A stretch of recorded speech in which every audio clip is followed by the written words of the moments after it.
Coming up on Fun, a new show premiering where we have the founders and first. We're talking about entrepreneurs who are first alumni and mentors coming in where we'll take your questions. We'll talk about what their experiences are, both the great things and maybe some of the challenges they've had as well too. Of course, amazing giveaways coming up all here on The Fun Show. Giving you a voice. Making it loud our own way. Welcome to The Fun. We would like to thank our friends at Stryker for supporting Fun so we can continue to make content for you. Stryker makes some of the most revolutionary medical equipment and is a big supporter of FIRST and its participants. If you are looking for an internship or career that supports you being in FIRST, check out careers.stryker.com to learn more. We'd also like to thank the members of Fun Nation for their support. Help Fun stay loud, live, and independent here on Twitch with a subscription for just a few bucks a month or with a free Prime Gaming credit when you link your Prime account. Fun Nation members get exclusive benefits including emotes, 5x chance and giveaways, and more. Sign up today to become a member of Fun Nation.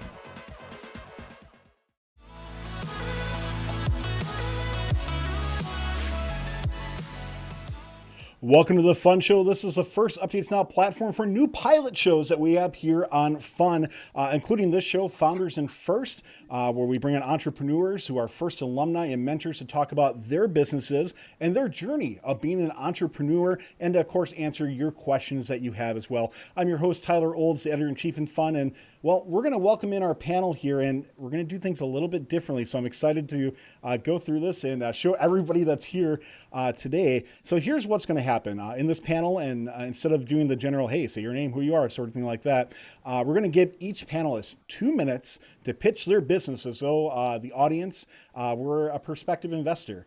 And chat, if you're watching live, there is a new invest button in our channel points. You can click invest if you like what you're hearing about this company, just to have some more fun with this. So we're going to go around the horn, starting with Ryan from Core Robotics. And of course, a big shout out, Ryan, to you for bringing this show to light, your idea, and we want to give you big props for that, for being the backbone of the show. Can't wait to hear about your business. For sure. Yeah, happy to do it. So like Tyler mentioned, my name is Ryan Swanson. I'm a mentor for Team 4607, as well as the founder of Core Robotics. So I've found that students in rural communities often have limited access to extracurricular STEM enrichment opportunities. In fact, Core Robotics actually supplies the only STEM-based summer enrichment opportunity in over half of the rural districts that we operate in. So this lack of opportunity can really stifle those students' ability to become inspired to pursue STEM careers. Core Robotics exists to educate and inspire the next generation of problem solvers through summer STEM camps run in coordination with FIRST robotics teams with a special focus on rural communities. Over the last 5 years, we've run over 90 camps and reached out to over 1,000 students in mostly rural communities throughout Minnesota and Iowa. Our summer camps we focus on affordability and accessibility for the students from all backgrounds, and we take pride in offering scholarships for disadvantaged students so they can participate in our camps. First teams are an integral part of my business model and the Core Robotics business model, as we primarily hire FIRST alumni to run our camps, and we partner with FIRST teams to promote the formation of FLL and FTC teams by using our camps as a catalyst. FIRST teams also volunteer and help support our camps in their communities. So our model of partnering with FIRST teams has really been validated through the years, as every district that Core Robotics has ever worked with has asked us to come back. And additionally, we've received overwhelmingly positive feedback from students, parents, and youth enrichment directors about our camps and surveys that we put out. So the future for Core Robotics is really bright. We actually just hired a new regional manager in Iowa. We'll be expanding our programming there and throughout the upper Midwest. We're always looking for new partners for our programs. So if your district or FRC team is interested in teaming up to deliver affordable STEM opportunities to your community, reach out to me and I'd love to talk. Awesome. Thanks, Ryan. Appreciate that. We're going to move on to Shelby. Hi. That's a lot to follow up with Ryan there. Sorry. No, it was good. My name's Shelby Anderson. I'm a mentor on Team 1619, Upper Creek Robotics. And my company specializes in custom, unique baked goods for events of all sizes. We also strive to have like a, comforting vibe to our products. So it's not just super streamlined. You still get like a touch of home. My company is actually relatively new. It's been an idea for a long time, but didn't really get off the ground until like COVID hit last March. And I had a bit of extra free time to throw into an idea I had had for a while. And so I started making like team logo cookies and just posting those up on Instagram and building my client base a little bit and things like that. So pretty much have just been processing orders and things like that since March, but I have a lot of future plans whenever I get more time again to start making, STEM-based baking and cooking content. And long-term, a big goal for me is to make maybe some curriculum or things like that that can start being applied to schools where, CTE programs and things like that with the culinary side of things where they don't necessarily get a lot of STEM exposure. That's most of it. I don't have as good of a little speech as Ryan. Ryan's is really top tier there. Well, you got a lot of investors coming in live chat there, Shelby. So good for that. And we're going to keep moving on to Trent. Yeah, hey everybody. My name's Trent. I'm currently with both teams 971 and 1746, as well as I work with Auris Health and Johnson & Johnson and have recently founded a pre-revenue company called Hayes Health. So I'll touch on both of them really quickly. The background to Auris is that lung cancer is one of the leading causes of death, but it's really hard to diagnose and hard to treat, which is one of the reasons it is so deadly. So Auris took a technological approach. We developed a robotic platform called Monarch, which gives surgeons the ability to traverse with extreme precision down the trachea and into the periphery of the lungs, where they can then, see and visualize any lesions that are in the lungs and biopsy directly. This is a significant improvement over the systems that have previously been used. So we're really excited about this platform. And then Hayes Health is a project that myself and a couple co-founders recently kicked off. We realized that the pharmaceutical industry is about $534 billion a year, which is a pretty large market. And there's two glaring issues right now. There's issues with adherence of medication and abuse of medication. You might be familiar with some of these. They've been making a lot of headlines recently. But we want to go in and through both developing software as a service that helps people better adhere to their medications and through a physical device which prevents abuse and adds to some of the convenience for people who are chronic users, that we hope to solve both of these issues. Obviously very involved in health tech and med tech, and we'll be talking about both of those throughout the night. Trent, real quick, can you just give me a 10 to 15 second of what a pre-investment company is? Yeah, sure. So there's kind of two ways of creating a company. You can go and you can start making money immediately, or you can go up a bunch of somebody else's money before you start getting it in. And so a pre-revenue company means that we are currently using existing money. We are not bringing any money in so that we can work on developing these products. In the medical device industry, it takes years and years to fully develop and vet out these products. And so it'll be a while before we can start selling it and generating revenue. Makes a lot of sense. Thanks for going through that. And we're going to keep going on to Scott. Hi, so I have two startup companies that I have started and I'm working in right now. The first one, the one that's the least exciting is for our audience, is called RoastPath. It's software that talks to a coffee roaster. So coffee starts out green, you have to heat it up and roast it in order to make it brown. And our software talks to those machines and collects all the temperatures and builds sort of a temperature profile as the coffee is being roasted, which changes the flavor of the coffee depending on how you roast it. And it's still in beta. We have some of the neater features that we have in the app is that you can actually flip a switch and anyone in the world can watch your temperature chart as you're roasting live over the internet. The the more interesting company is called Conquer. Conquer is a mobile game that is on the iPhone and the Android, and it allows you to battle for control of real towns and cities based on your GPS. We started this company in 2010, and we launched our first app that made money in 2012. And it started off as kind of a hacker weekend where you try to build something in 48 hours, and we ended up winning that weekend's competition, and that's how the game got started. It took 3 years before our game had been played in every country in the world. So at least one town or city or village had been captured in every country in the world by 2015. The app is currently in 7 languages, and we have hundreds of players that play the game every day, and hundreds of players have been playing this game every day for more than 5 years, of the thousands of players that we have playing every day. And an interesting piece of trivia about Conquer is that we developed 3 comic books to sort of tell the backstory of the 3 factions that you can join in the game.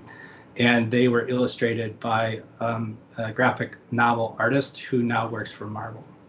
That's really cool. Hey, Scott, just a follow-up on that. Do you know how many total players you've had over the duration of Conquer? I would bet we're probably crossing the 400,000 mark, maybe not quite a 500,000, I would say, over those 10 years. But I would say for sure over 300,000, maybe 400,000. It's not a stat I keep track of, but I could probably look it up while we're on the call. I was just curious on that. So thanks for telling us about this. And we're going to go on to Ryan Donio with the Thrifty Bot. Hi, guys. I'm Ryan Donio. And I'm a mentor on Team 1720, the Fixed Gears, and I'm the founder of the Thrifty Bot. So Thrifty Bot started because First Robotics competition has a sustainability problem. And I've been involved in FRC since 2002, where I was and the thing that's really remained true since that time is that sustaining FRC teams is really hard. Even with common off-the-shelf components becoming more and more available, the prohibiting factor for a lot of teams these days is still cost. FRC is really, really expensive. So if the average team can't afford to compete in FRC, we're not going to sustain these teams over a long period of time. So really the Thrifty Bot is here to not only sell hilarious stickers like that, but to reduce the cost to field a robot for everyday competition teams. So yeah, what I'm trying to do here is provide high quality, but lower cost, commonly used parts. These are parts that teams use almost every year on their robot: bearings, shaft collars, basically anything that's on the website right now, a lot of consumable type items. The Thrifty Bot, we try to quickly react to the needs of the community at the same time. A lot of times people will suggest things. I'll turn those things around really as quickly as possible by 3D printing, proof of concepts, really testing those out quickly to see if they're viable, and then getting a handful or a batch made to turn that around to teams. Right, and I was just going to say one of the thing, things I think a lot of people last year, I think you guys really blew up with, was the vectored intake wheel, right? Yeah, the 2-inch vectored intake wheel, that was crazy. So we worked on that pre-2020 game, had no idea what the game was. Thrifty Bot's not like one of the vendors that's in on knowing things. So you got to pay more. We kind of just crossed our fingers. He needs investors, guys, so you can yeah. get the inside info. So crossed our fingers and ended up being a huge hit. There's a lot of other vectored intake wheels on the market, but that's the OG, I think, for the available to teams. So Thrifty Bot, we're just trying to offer teams a less expensive option for things, so they can save money and build better, bigger, more robots, really. That's kind of why we exist. Awesome. Thank you, Ryan. We're going to wrap up with James here with Grasshopper Machine Works.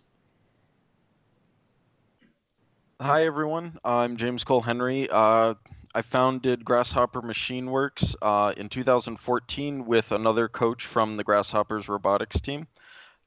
We specialize in 2 kind of different areas. One is super fast machining and fabrication services, including overnight.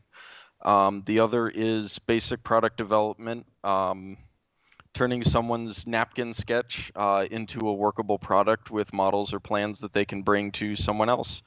On the website here, you can see one of our first tile molds that I made for my brother's tile company as a commission. Our draw is basically that between myself and my partner, we have a wide range of experiences and a lot of different facets of technical knowledge, so we can bring something of value to basically any project we touch. We do a lot of our own fabrication in-house, which is always a lot of fun for us. We both have day jobs, so this is really a monetized hobby for us. That gives us a lot of flexibility for some of our customers who have longer timelines. We don't have to push as hard or burn as much capital as other companies. It also gives us the opportunity to pick up really small jobs that other shops that really need to turn a profit don't have to do or don't have time to do.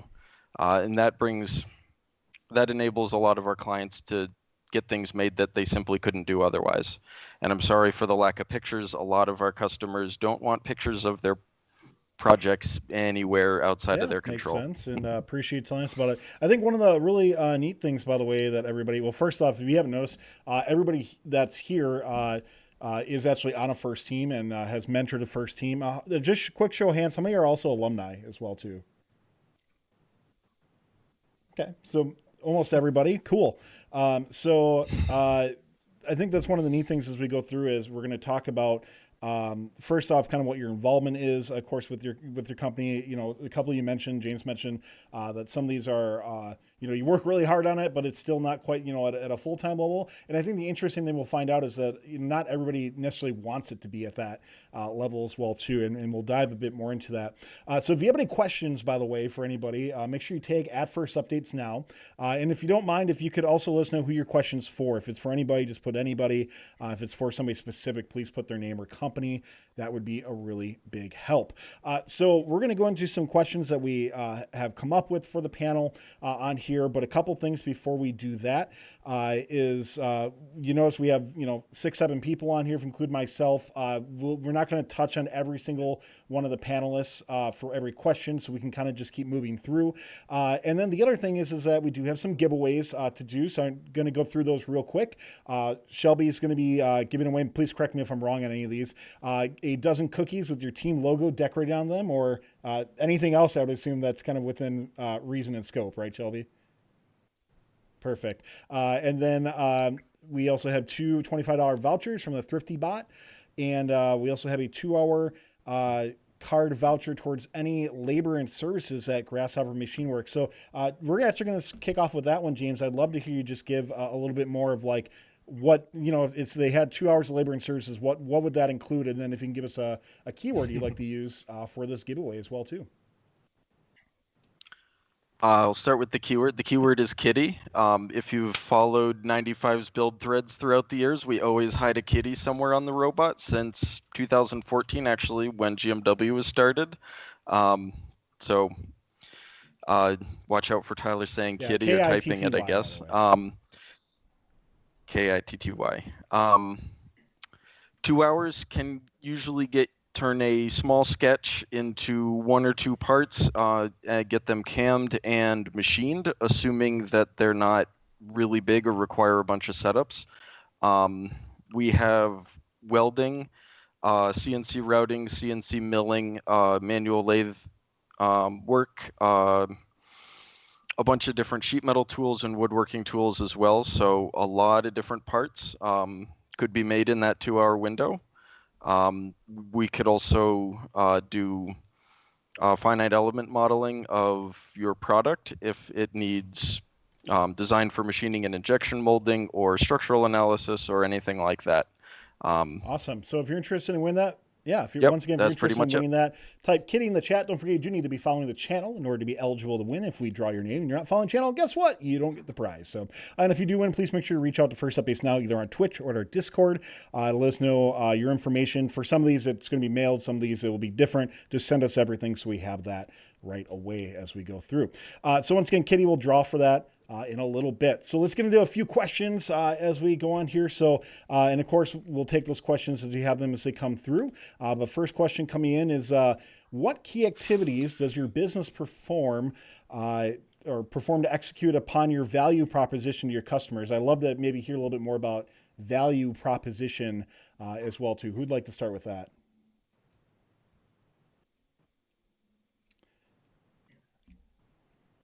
Yes, I can. Sure. I'll take a stab at this.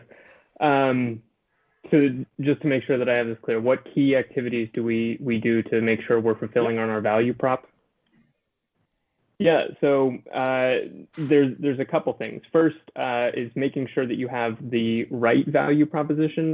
This is a huge part of the exercise, and making sure that you're targeting exactly the right thing. The second thing is, once you figure out what you want to target, this is a really iterative process. So specifically speaking from health tech, med tech stuff, we are constantly talking to the surgeons, the healthcare providers, the customers, and making sure that they are getting value out of the product that we are developing, and taking their feedback and feeding it back into that cycle so that the next generation of whatever we develop is tuned based off of what we've heard previously.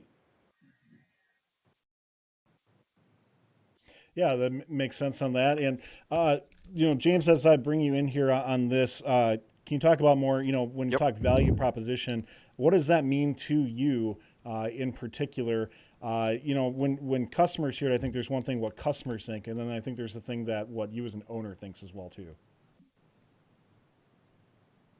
Yeah. The real value proposition that we offer that no other local companies offer is our speedy turnaround. And this actually couples well with how our company got started in the first place. My partner, who was working at a medical lab at the time, needed some lab equipment modified overnight because it was working with animals, and you can't disrupt the animals' routines for research at any point, or you'll trash all your data. So he came over at like 7 or 8 o'clock at night. We stayed up really late, fixing everything and getting it set to go for the next day. And that solved a lot of problems in a really meaningful way for the lab. And we've continued to do that over and over for other companies that need emergency work done in a hurry. Appreciate that as a response. We're going to keep moving on. Lots of questions to go through on this as well, too. So next one coming up, and Trent, we'll start with you on this one, is in terms of human, financial, physical, and intellectual resources, what do you depend on to make your company work? And maybe if you want to talk, I'm not sure which one you can touch on more for something like that. Yeah, so I'll talk about Oris because it's a little bit further along. The team has currently grown to about 2,000 people. So there's a huge number of human resources that have to go into it. Everything from I work on mechanical engineering, designing instruments, the things that interface with the patient. We have a whole host of people who are designing just specific parts of the robot. We have software people. We have all the business people and the clinical people who make sure that everything lines up. So there are a ton of team members that need to go into it. Also, financially, these robots are very expensive. They're hard to develop. We need a lot of funding. We're very fortunate to work with Johnson & Johnson, who's able to provide that funding. But for R&D specific companies, there is a ton of capital that needs to go into figuring out how you're going to build these sorts of things. And then lastly, I'll touch on the intellectual property. That is kind of what defines us from everybody else. One of the things that we focus on a lot is how we are being innovative and making sure that we are constantly driving things forward to improve patient outcomes. And so, we spend an immense amount of effort figuring out what solutions are creative, what is really going to drive IP forward and allow us to recoup a lot of that financial burden through patenting our technologies. For sure. And Trent, I can add on to that question too. So, like, what resources does my company depend on? So, the biggest thing that can make or break the success of my company is actually having good instructors for my camps. So, that's a huge human resource that I depend on. I've been super fortunate to work with really great instructors. And as a result, my camps have largely done really well and provided really positive experiences. So part of that is training and giving the instructors the tools that they need to succeed during the camp. But for the most part, they've all been really, really talented individuals, and I've been really lucky. That training process is actually, along with my camp curriculum, are actually pieces of intellectual property that my company depends on. So I don't have a ton of IP, but those two are really critical. In terms of financial resources, I actually started out with like nothing. I was a poor college kid when I started Core Robotics, and I kind of bootstrapped it. But now I've got it built up to a good base. And generally, in a given year, I require enough money in the bank to pay my instructors. I'm sure a lot of you are familiar with school finances. They're really, really, really slow. So I'll run a camp in June, and I won't hear back from them or get paid from them until like September. So I have to have money in the bank for that. In terms of physical resources, I need robotics kits. I use drone kits, laptops, tablets, phones for running the camp curriculum, and some other logistical items like rolling carts to transport everything. Usually the physical equipment is the limiting factor for my camps or how many camps I can run during the summer. Although I'm really getting to the point where the time and logistics of it is becoming an equally large factor. I think I've got 200 camps scheduled for this coming summer, and it's getting to be a lot to manage. Let me follow up with that on there. You mentioned this may already play into this, but what would you say is your company's biggest innovation? Yeah, for sure. So yeah, my biggest innovation, really, summer camps aren't inherently innovative. Plenty of like robotics teams run their own summer camps. Plenty of other companies are out there. But really my biggest innovation comes from my business model in the way that I leverage existing entities, primarily actually FRC teams, to deliver a higher quality product at a lower cost. So having FRC teams volunteer at my camps is like a mutually beneficial thing where the teams get outreach and they get to, kind of interact with their community and promote STEM and develop new FLL and FTC teams. And my camps end up with a better instructor to participant ratio, which if I were to have to pay everybody to achieve that same ratio, the camps would have to be a lot more expensive for it to be economical. Makes sense on that. So let's keep moving on here. And Ryan, Donnie, I'd like to bring you in on this first is how do you determine there was a market need for your solution? So, I mean, you talked about, low cost and filling into that niche area in first, but how did you actually look at it and analyze something like that to make that determination? Yeah, so I think it was back in like 2018. There was some guy on Chief Delphi who made a thread where he was just buying a bunch of hex bearings, and in classic Chief Delphi fashion, everyone like jumped all over the guy and was like, "You can't do that. You're not a vendor." And I was like, I wonder if I could be a vendor and just do what this guy did and make it legit for, under first rules. Looked into what it would take to do that. It was pretty easy actually. And just went through and bought a bunch of hex bearings and figured, hey, worst case, I'll break even on these and it'll be a fun experiment. And ended up doing a lot better than breaking even on them. And 1.5 years later, we've got like over 30 SKUs now, and I just kind of keep rinse, repeat, putting the profits back in to get more and more stuff for teams. Costco. Would you say that's accurate? Yeah, I think that's probably pretty accurate. You can buy in bulk. No membership for me, fees. Mostly sell in bulk because it's just easier. Yeah, exactly. All right, we're going to just keep moving on here. So next question coming up for our entrepreneurs here is what steps do you take when thinking about the development of a new product or service? What comes to you first for something like that? Scott? Sure. So, I think We take a very regimented process, obviously, because as I've mentioned, it takes years to develop some of these products. We go into it and we look for a need. These are pretty easy to find. Every doctor you know is going to complain about some health problem or some difficulty that they have. And then from there, you really have to down select and vet them. I know I've been stressing this to the 971 kids when we're talking about the innovation challenge or even the game design challenge, that you really need to be able to focus in on what problem is interesting. And, for what I do and for the companies that I work with, that means, do we have the ability to, get reimbursement for the procedure? Can we actually develop it? Is it within the laws of physics? Some of these things are just too small that it's not physically possible.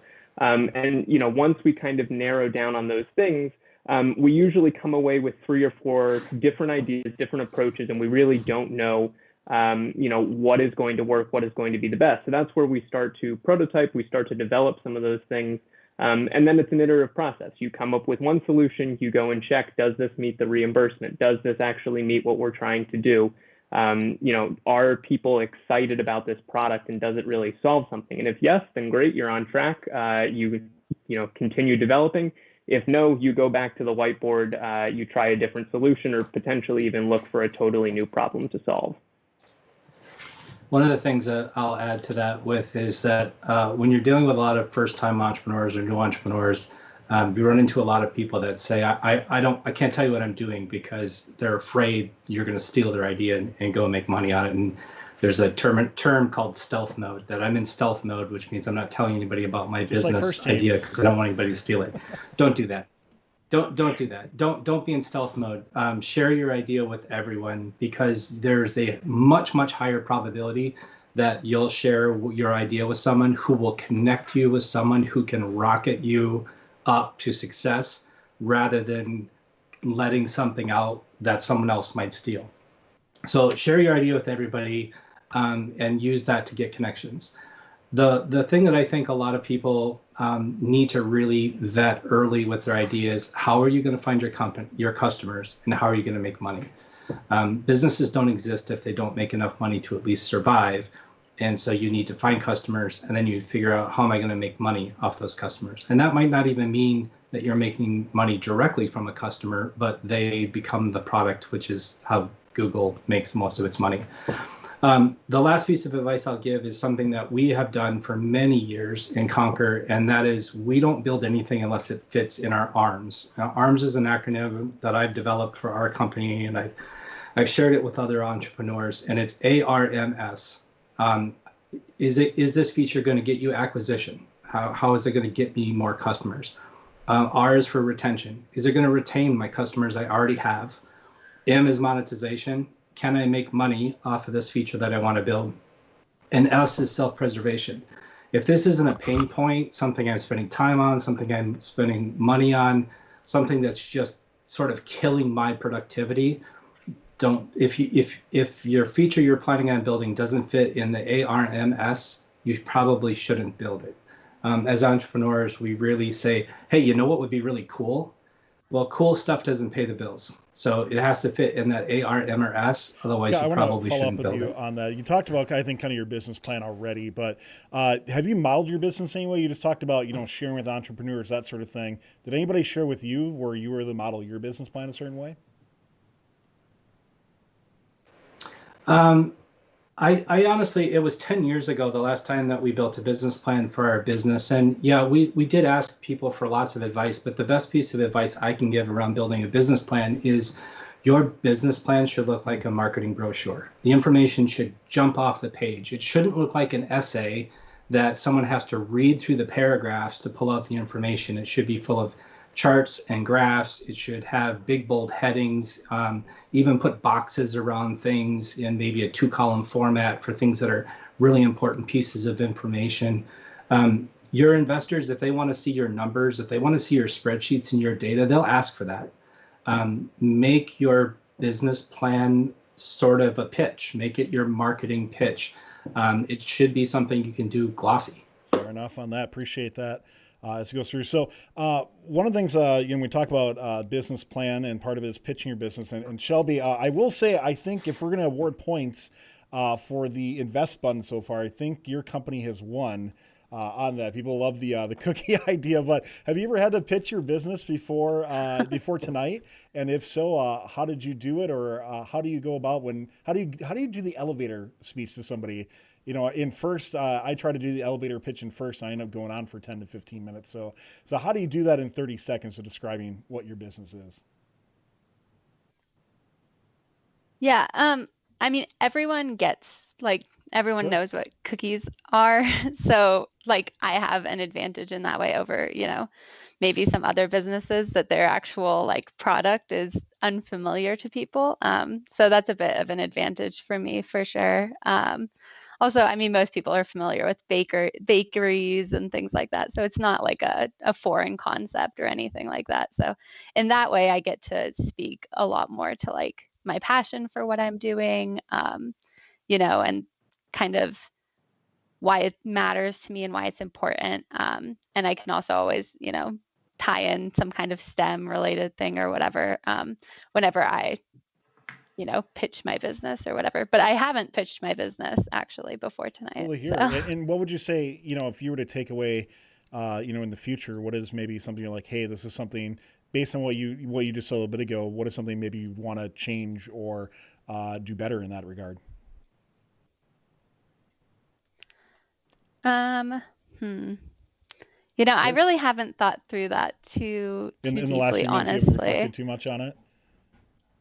Fair enough. No. So one of the things that I want to ask you about is the innovation challenge coming up, and I'm going to continue with you on this, Shelby. So the first innovation challenge is something, if you haven't noticed, that we're kind of tying a lot of these questions into on this. So if you were involved in the first innovation challenge, what would be your first step to determining a direction for your team? Yeah. So for me, I like to kind of start small and get bigger. So I would probably have my students think about, what kind of physical health problems they want to address with themselves, and then maybe make it a little bigger in their family, then their neighborhood, their schools, and kind of go out as big as, the kids are wanting to go out if they want to go statewide or nationally or whatever, talk about problems in all those areas. And then I like to kind of bring it back in again, to focus back onto, a specific neighborhood maybe, or a specific town or whatever. And like additionally, being passionate about what you're, pitching or whatever, being passionate about what you're working on is probably the most important thing, so like, if they kind of latch on to something that they're like, oh, this is good, moving forward with that and getting it to something where it's, a little more familiar with the criteria or whatever. But yeah, going bigger and then going smaller is usually my approach to stuff Sure, like Scott, that. anything you'd like to add? I want to bring you in on this. Sure. I had a couple of points on this question. One is, I think a lot of people underestimate the amount of time it takes to do a startup. And so the first thing I would do is to consider, is our idea something that we can dedicate the amount of hours it's going to take to make progress on it? And if not, then maybe we need to choose a smaller idea.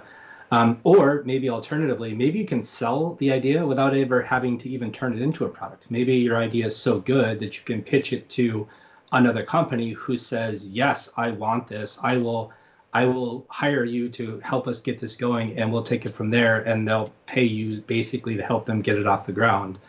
And is the idea going to be something that can make enough money to survive? I mean, again, every business needs to at least make enough money to survive. Even if you're a nonprofit, you have to have enough revenue, even if that's in the form of grants, that you can survive. But Shelby pointed out something I think is really important. And in the entrepreneur world, we would call, what is the least amount of work I can do to prove that the idea is good? And we would call that an MVP, our minimally viable product. What does our MVP look like? What can we make in the least amount of time, the least amount of effort to prove that this idea can work? And then go do that. And then the next thing is can my idea scale? If what you've built works great in your little community, but it's going to cost a fortune, or it's going to take thousands of people to scale it outside of that community.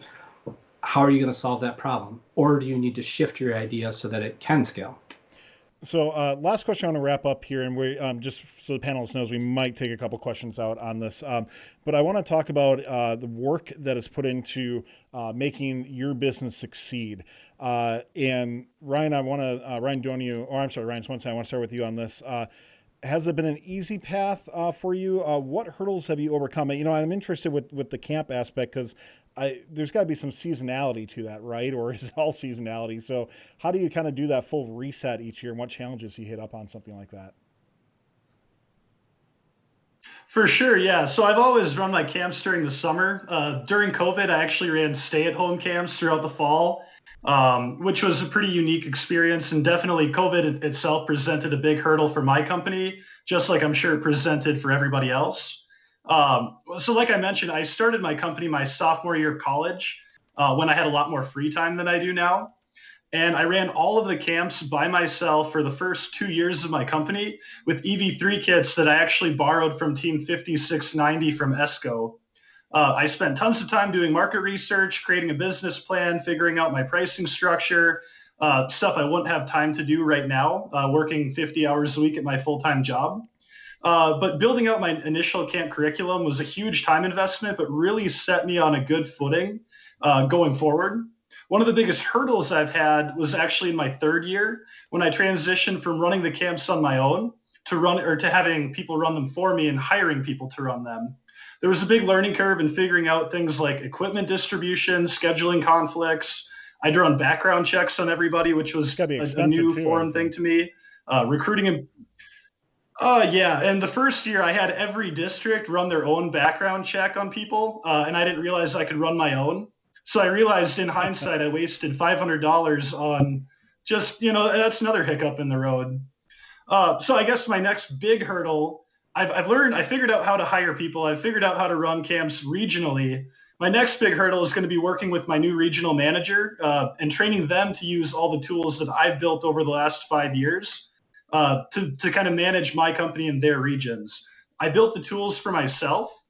So they're probably going to need to be refined or retooled so that people can use them and understand them the way that I do. Makes a lot of sense. And Shelby, I want to ask you something similar in here where something I'm actually interested in is your equipment as well too. So what investment did you have to put in for something like, did you just use everything at home? And then what other hurdles and challenges might you have seen? Yeah, so my business currently is home-based. So there's thing called cottage food laws in Colorado and in a few other places. Places like Texas and Oklahoma are like free-for-alls. There's no cottage food laws, so you can do whatever you want. But in Colorado, you can register as like a cottage food business and work out of your home. And so I have just like a KitchenAid stand mixer, a couple of bowls, and then like 800 like sheet pans, like cookie sheet pans. Sure. That's honestly most of the equipment I use. So I actually, and like 800 cookie cutters. That's probably my biggest investment is all of my cookie cutters. But I don't know if it's actually 800, but it's probably something like that. It's like, it takes up my whole pantry. There's no food in there. It's literally just cookie cutters. But yeah, so that's definitely a factor. And that's something you have to consider for me personally, especially whenever I'm like pricing out my products and things like that, is expenses like purchasing cookie sheet pans and purchasing cookie cutters and things like that. Makes a lot of sense. Well, I appreciate everybody and their contributions so far to what we talked about. We still have a few more things to go through as well too. And of course, if you got any questions, make sure you tag at First Updates. Now, we are going to do our first giveaway and we're going to keep rolling on here. So once again, that's for the 2-hour gift card voucher from Grasshopper Machine Works. And our winner of that is going to be Shrey P360, congratulations on winning that. Please, you know the routine. Just reach out to me so we can get all the information and get that taken care of for you. And is that something, James, I'm assuming you'll just be in touch with them on? Perfect. Yes. Awesome. So shoot me your details, Shrey P, once again, and we'll make sure we get in contact with James for that. So we're going to be going into some business canvas model questions. I actually, I'll admit, I accidentally touched on a couple of them already because I was out of my place in my show doc, but we'll be doing that as well too. But before we do that, I want to give a big shout out, by the way, to everybody who has helped become part of Fun Nation, help contribute to keeping fun live, and independent through your Twitch subscriptions. We've had a lot of come through here today, so thank you for that so far. And if you don't know, if you're watching this on YouTube, we just got accepted recently into the YouTube Partnership Program. And you can also, if you want to help Fun stay live, and independent through financial means, you can click that join button on YouTube. And just for a few bucks a month, you get to unlock a few emotes you can use in the comments in the chat. Of course, you help support us and you get unlock some access into our Discords as well too. So thank you so much for those who have done that. And of course, if you don't have money to spare, that's okay. We totally understand. Just let other people know that Fun exists. Direct them to us, to our live streams, to our socials, to our YouTube. It means the world to us. So thank you for all of that. Do also want to give a big shout out, by the way, to our show sponsor today, which is Stryker. They're back once again for 2021. And once again, without them, it would be very difficult to do shows like this. They really help us stay operating and afloat. And if you want to talk about business models, well, Stryker is a big part of that right now for us on that. So Stryker is a company that really does believe in, those who are in first will make fantastic employees, will be part of their team, are people who actually want to work hard and join their team. And they're headquartered in Michigan, a beautiful campus in Kalamazoo, Michigan, but they are located all over the world. I just brought up their recent jobs, which are on screen here. Remote positions, Florida, El Paso, everywhere you want, Mexico, different countries. So if you're interested in an internship, if you're interested in the first steps of your career, if you're interested in expanding upon your career, if you've been working in the field for a long time, Stryker wants to help support you. And they're really interested in people who are in first because they understand that what first does is incredible, and they want people who are willing to get back, and so they can support you being in first. So great pay, great benefits. And of course, if you're in first, they're actually going to acknowledge you're in first. They know what it is, and they'll help support you being in that. So if you're interested in learning more, go to careers.stryker.com to find out more and see what's available. So we're going to jump in. Of course, we talked about the business canvas model. We're going to bring that up in just a little bit, and that has to do with the innovation challenge. So if you haven't read up on that yet, make sure you do so on there. And this is where FRC teams will need to explain to the judges how their business works. And while they don't need to use the business model canvas exactly exclusively, it's a good job of framing a lot of questions that you might be asked and you might want to go through as well too. So we'll dive into a few more questions for that. But before we do that, we're going to bring on Ryan Donio on here, where we're going to be giving away two $25 product vouchers to the thriftybot.com. Ryan, any products in particular you'd like to have them redeem those towards, or anything cool or new you want to talk about real quick? We've added some new stuff lately. There's an 8mm keyed output shaft for the Rev Ultra Planetary. So that is available now. I've got one here. I'm playing with it. So you can buy those. We've got some squishy wheels for intaking game pieces. There's just all kinds of good stuff, and we got a couple of new things coming here soon. So all right. And all Ryan's kinds of done good giveaways stuff on our show before, so you should know the routine, everybody. Thrifty is the keyword. If you want to win, don't forget you do need to be following the channel in order to win. We have two gift certificates to give away, so we'll do two separate drawings for that. So once again, if you're interested, Thrifty, type that in the chat, and we'll draw in just a little bit. So we asked a couple of questions already, once again, because I messed up transparently on this. But I do want to talk about a bit more in regards to partner networks and talking about who you might collaborate with, or who are your touch points of people. Do you have mentors for your business, that sort of thing? So Ryan, let's continue with you in here. Who are some of your key partners that enable your business to succeed, or who do you maybe talk to get feedback? Yep. Yeah, I'm sorry, my bad. Two Ryans. Okay, so no, it's fine.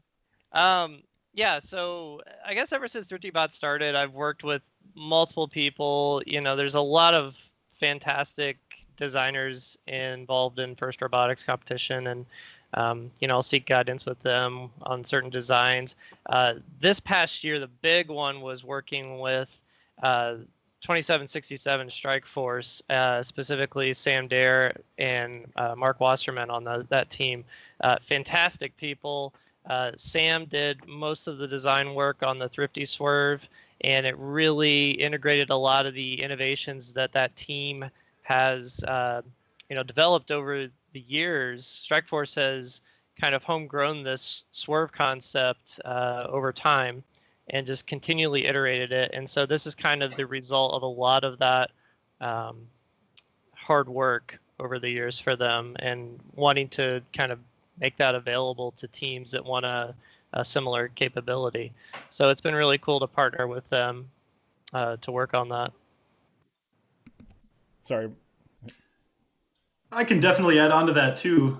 So I think, like most companies, my company would not exist without my partner network. We rely very heavily on it. So my most critical partners are actually the school districts that I work with to run my camps. It's kind of a unique relationship where they're both my customers, but they're also very much my partners in delivering the programs that we offer.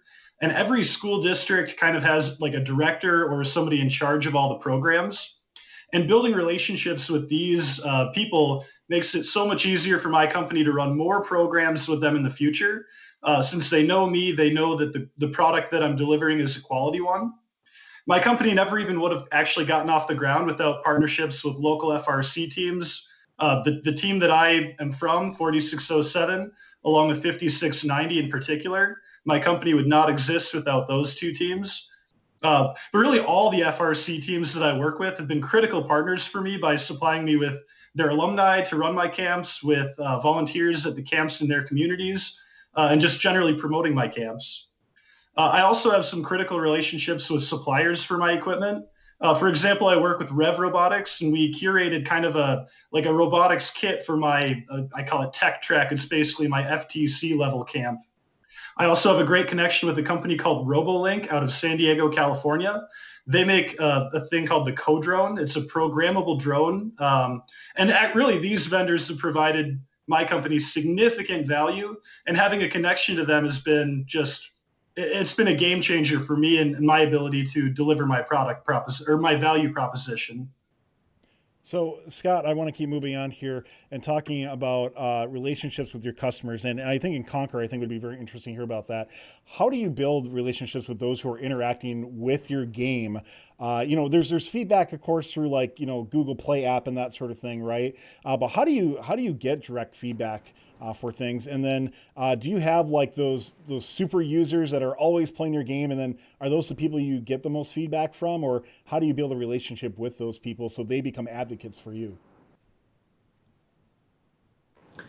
In a software product, or I guess even in a physical product, I would highly recommend that you make efforts to build a community. So there are places out there where you can buy forum software so that you can set up forums. Our initial forums cost us $30 a month, and I don't even remember what the traffic that $30 a month scale let us do, but it was a lot. And we're very easy to set up forums. In the early days of a product, you're not going to have probably very good help, help information in the application.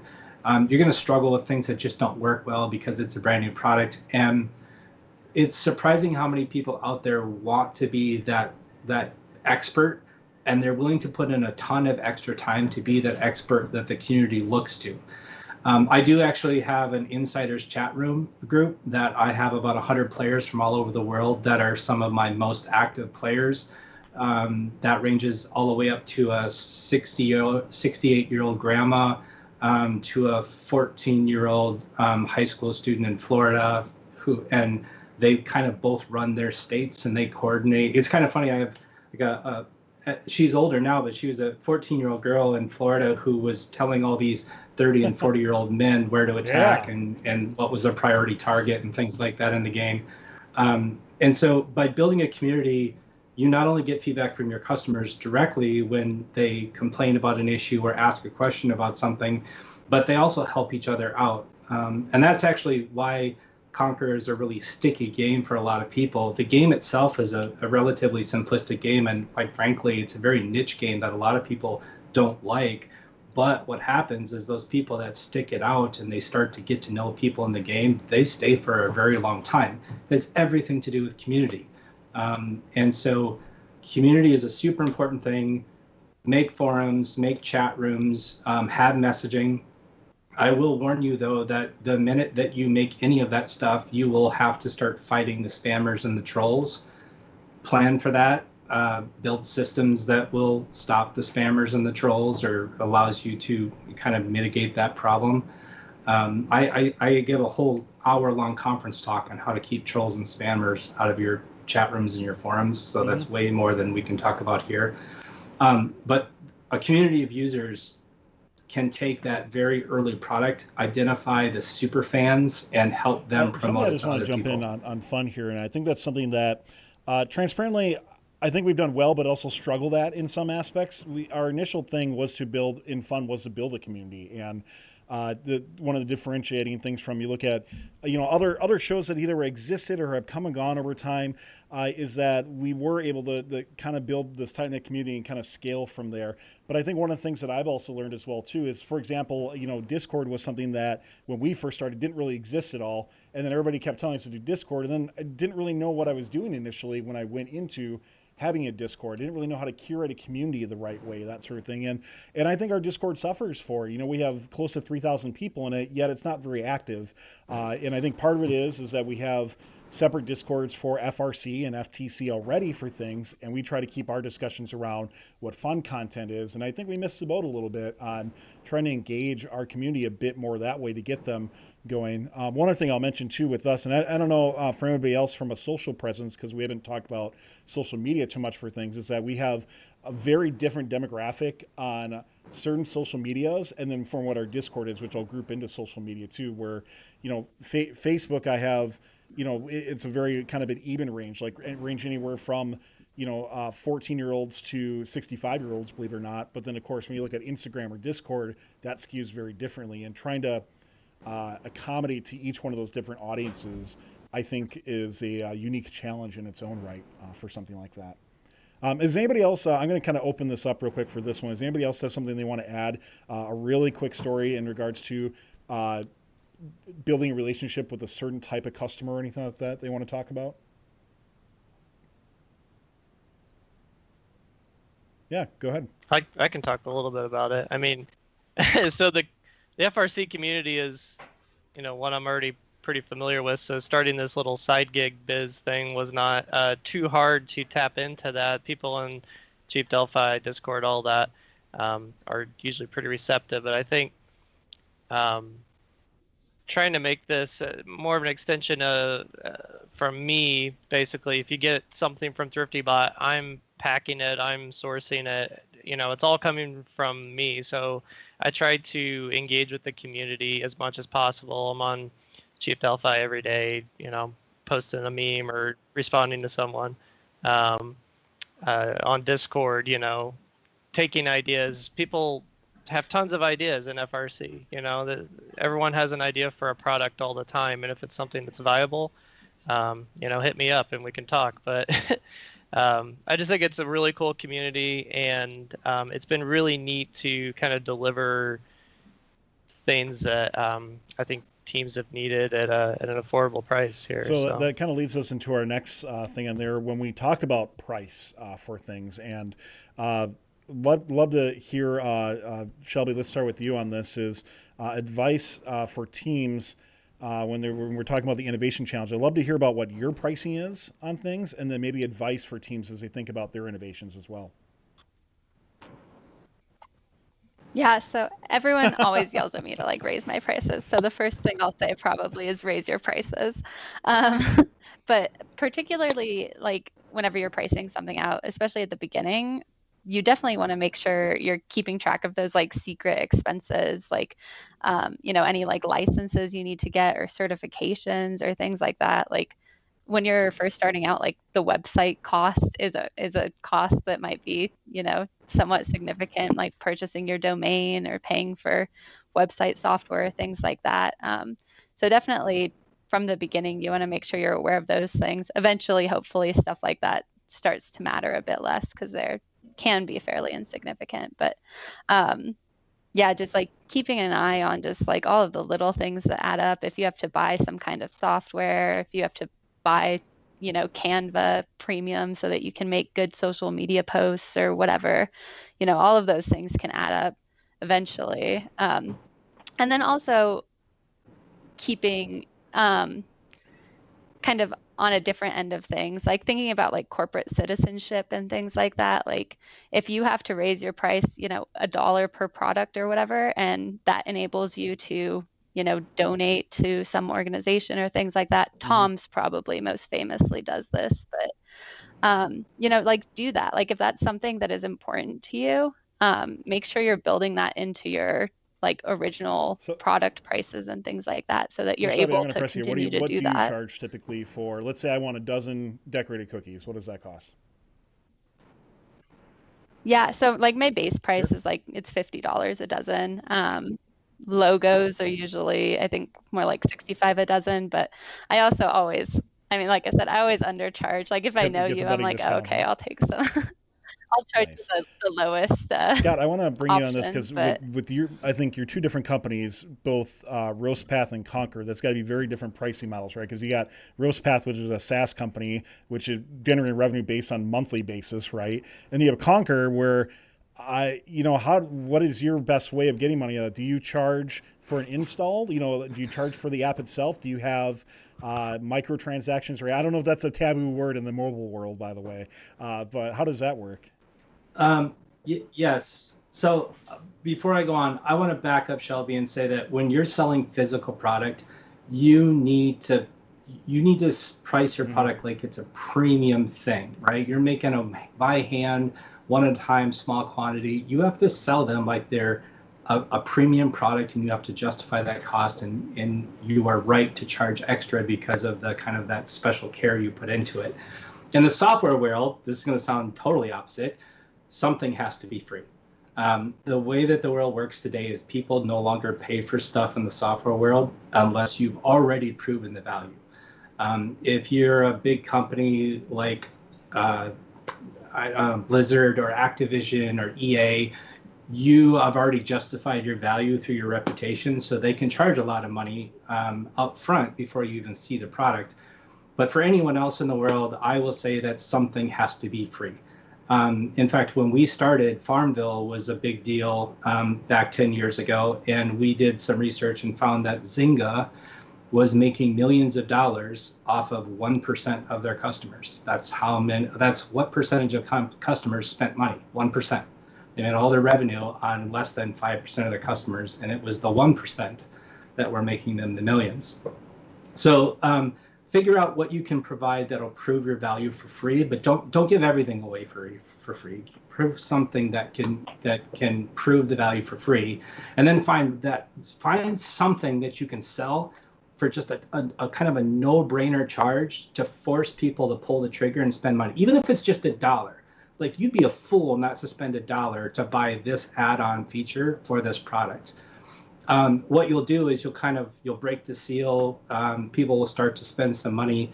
And then once they've spent $1, like, well, I've already spent $1 on this, I guess I could spend $5. And pretty soon people start to actually spend money for the value that they're receiving. There's an adage in gaming that you should never put a cap on spending. That's crosses sort of an ethical boundary, that you don't want people spending their mortgage on a game or an app, because it's sort of the addiction cycle and all of those things.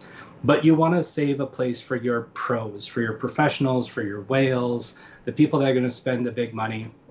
If you have a way to do that, you should do it. There's a sort of an adage in software for business products that you have to have an enterprise edition that doesn't have a specified price. Contact us for a price so that you can sell that up. Scott, you're getting a lot of investors for your advice there. People redeem and invest in chat there. So good advice. Appreciate that as well, too. So we're going to draw for our next giveaway as we go through. Once again, this is for 2 different gift cards. So we're going to draw for 2 winners from the Thrifty bot on there. So our first winner is going to be easy as pie. Congratulations, Nick, on that win. So congrats to him. And our next winner is going to be PJ the Ref. This is just rigged all over the place. So lots of rigs in chat, if you don't mind. So congratulations to those 2. And then we're actually going to roll right into our final giveaway for tonight. And Shelby, that's going to be for a dozen cookies and with a decoration. Is that right? Yeah. So I'll like touch base with you on what kind of decorations you want. But I've done like I did the Team Appreciate little like baseball jersey shirts for them. Um, I've done like the fedoras for 1640 and stuff like that. So we can Very cool. figure And something cookie is cute going to be out the for keyword you. for this. So if you're interested in winning, type cookie in chat right now. Don't forget you need to be following in order to win. And we're going to draw for that in just a couple minutes. I do want to take, we haven't had too much for questions. I know Poofy Jacket asked a question for me in particular in regards to what inspired me to create fun. I will take that after the show because I want to make sure that we get our panelists on here as well. So I'll stick around after the show if you want to talk a little bit about funds creation, that sort of thing, how we kind of run things as well too. So panelists, just so you know, the stream will still be running once we wrap up here. So, but with that said, I want to give each panelist about 30 seconds to respond on these questions as we go through. And we're going to start with Ryan from Core Robotics on here. So how has FIRST impacted your entrepreneurial journey? We know that you've been in FIRST, right? But how has it directly impacted how you've looked at entrepreneurship, how you've adjusted your business, how you run your business in general? Yeah, definitely. No, my first experience, I actually came in as a junior. I only got 2 years as a student, but it directly created my entrepreneurial journey. The head coach for 4607 actually told me like, hey, you ran this camp for our team. Go ahead and see if any other schools are interested. So the next year I tried it out, did it at a couple of local schools, and it went really well. I can say the skills that I learned in FRC as a student and mentor were critical to my success as an entrepreneur. I would not be one without FIRST. But even more important, and I think everyone would agree with this, the network within the FRC community is unbelievable. As I mentioned, I borrowed and then rented equipment from FIRST teams. I staffed my camps with them. Just literally the networking aspect of FIRST to me is the most valuable part. Shelby, how about you? Yeah, similar thing. I mean, I think all of us probably as students built, confidence in ourselves, and things like that, speaking skills, stuff like that, like the basic stuff. On my team as a student, I definitely helped with like business plans and things like that. But I also was like directly exposed to like entrepreneur incubators and things like that through my team. So that was just like very upfront entrepreneurial exposure. But beyond that, like being a lead mentor of a team, like almost being a mentor has been more impactful to my entrepreneurial side of things. Just like running a team, you have to think about like so many logistics, accounting, how to interact with people, how to make people like you, like stuff like that, And then kind of lastly, like for me, I always know if I make something, like even if it sucks, I know that the high school students are going to eat it and they're going to like it. It's great. They'll eat anything. It's fantastic. Very well said on that. So Trent, how about yourself, man? Yeah, I love Shelby's answers.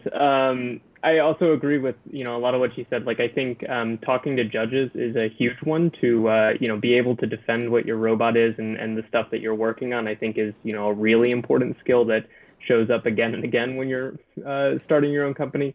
And then I also think another thing that is very undervalued is getting beaten. That, sometimes your robot isn't going to work. Sometimes the design isn't right. Sometimes you're not going to, get everything perfect on the first try. And, being able to build that attitude to go back and keep iterating and rebuild, plays out again and again in R&D companies. Scott, how about you? Well, mine's actually the reverse of that because I didn't start in FIRST. I was an entrepreneur long before I was a mentor. When my daughter joined the team, then I came in and volunteered. But the reverse part of that is I've actually brought a lot of entrepreneurial stuff into our team. So we started doing Scrum, which is a project management technique that we manage all of our projects with. We brought in some fiscal policies into the team that would help us maintain sustainability, new accounting practices, making sure we're filing the right things with the state. Realizing that even though our tools are in the school had a $100,000 deductible in their insurance policy, so we would never be covered if our tools were stolen, so we bought insurance. I mean, those things that you don't know, unless you run a business, those are the things that I've actually brought Let's into keep our going. team. Ryan? Yeah, I think just being in first, it really helps you see a project through, right? Like I didn't know anything about starting a business. It was an idea that I kind of had one night, and um, being in first helps you develop the tools to, I guess, figure this stuff out, right? Like, there's a lot of stuff out there. There's a lot of resources out there. You can go find the answer to pretty much any question you have about starting a business. So first kind of helped me, I guess, have those project management skills that'll really always help you in life. So that's what first does, I think, for a lot of people. And I'm looking forward to just bringing more cool stuff into the hands of FRC teams here in the near future. I think it's going to be a lot of fun. One thing I want to say real quick before we bring on James, who has the hardest part being last since everybody's gone, is something I mentioned off air before show is I think one of the cool things is how much you get the networking first. And Ryan and I have known each other since we were in high school. For things Ryan Donio and I have, and I think there's just such a cool connection, right? To be able to make there's still people I talk to in Israel occasionally, like things like that. Where the heck else do you get to do stuff like that? Like that's so cool to be able to do. But learning those different cultures and languages, like I got to go to China a couple of years ago for first and do things like that. What a cool experience, and what a way to understand more what your customers might want for things as well. James, let's wrap up with you. Some of the skills that we've pulled in from first, I say we because my partner was also a student on a first team with me in high school. Beyond just the raw technical skills of how to make this or how to do that, the prototyping and really rapid product development that we do in first for something that no one's ever seen before is a skill that we leverage all the time for our customers, because often the product or whatever they want to make no one's ever seen before, or it's something totally off the wall, and we have to figure out a new way of building it or refining it to make their product viable. Well, I appreciate everybody's input on that. That's actually, we're going to end up wrapping up on that note for things. One last thing I just want to ask on here. Does anybody, I guess, disagree with the statement that the key to entrepreneurship is just to start to do it? Like, you actually have to get down and grind it out and do the freaking work on it, right? Like, it's one of those things that I think you hear about with all these stories of everybody is that a lot of people wish they did things. And the reality is that you just have to try it and fail and do it over and not be afraid of that failure for things. I'm going to be straight. The reality is you are going to fail. I screwed up already about 10 times in the stream for things, and that's just kind of the way it works sometimes, is that you have to accept that failure is going to happen and learn from that and understand that not everything is going to go the way you want it. Some things will, and when it does, capitalize on that. And when it doesn't, learn from it and continue to grow and push yourself. And does anybody here come so close to burning out that you're just like, I'm never going to do this again, and then something magically happens where you keep doing it? Does anybody else experience that like I do? Like, it's one of those things where we all feel it. And I think the more we talk about it and the more we get that out there, the more hopefully you feel comfortable with wanting to try your dream and your experiment for things. And, one of those things where, once again, you might fail and then start back up with something else if you feel that way, or if you want to keep trying it, keep doing it. Don't let anybody tell you differently that you can't do it. You know what? There are things that just won't work. That is the reality of it. But true grit is really what I've learned is what can bring a lot of cool success. So do want to thank everybody, all of our panelists here for coming on here and talking about their experiences. We'd love to have everybody back on in different formats as well too. Maybe the check-in later on how your company's doing, where it's growing and expanded. I want to give a big shout out, by the way, to Ryan from Core Robotics for bringing this idea to light. Really the backbone behind getting this show possible, and we'd love to bring something a little bit different to our audience as well too. So Ryan, thank you so much for that. No problem. Hopefully it's helpful for first teams as they're going through the innovation challenge. I want to give a big shout out, by the way, to our Twitch subscribers who have subscribed recently on here. So thanks again to Liam's Now, Techno May, PJ the Ref, Connor McBride, Easiest Pie, Ryan for subscribing. Thank you.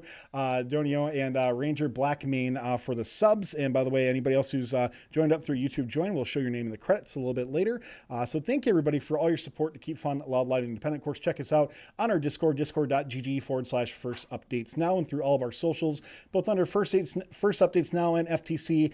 We have Instagram, Twitter, Facebook, TikTok now. Even through this, I don't do any of that, but appreciate Ari, by the way, who does do that, and of course on YouTube and everywhere else you may find us. So thank you very much to everybody for contributing towards this show. Audience, thank you for watching and being part of this as well too. I'm going to award the final score, I think, to Shelby, who got the most invests overall, with Scott in second place for invest. So congratulations, the first and second place on the chat investment. So thank you, everybody. We'll see you next time on Fun. Talk to you then. Good night. We would like to thank our friends at Stryker for supporting this video. Stryker is looking for current and future First alumni to join their internship program, and First mentors who are looking for a great career with a company who actually supports their First journey. Go to careers.stryker.com to learn more. You can also directly support Fun by joining Fun Nation. Click the join button, and just for a few bucks a month, you'll unlock special perks and directly support us so we can keep making great content. Don't forget to like, subscribe, and ring the bell to stay up to date on our new videos. Keep the conversation going and provide your input to our content. Watch our live shows at twitch.tv/firstupdatesnow. Join our Discord at discord.gg/firstupdatesnow. And check out Fun FTC on Facebook, Instagram, and Twitter, and First Updates Now on Facebook, Instagram, TikTok, and Twitter.